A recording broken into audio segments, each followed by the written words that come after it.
Hello world, it's your girl Malaika De Nur here, and I wanted to share with you about the great healing qualities. One of the reasons why I decided to start the Art of Poetry movement. Poetry has such great healing quality, and more than anything else, it's about the words.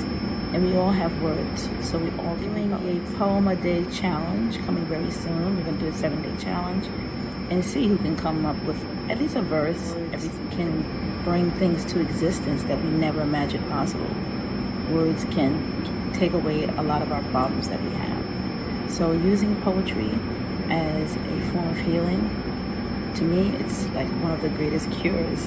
And the best thing about it, it's free. Stay tuned.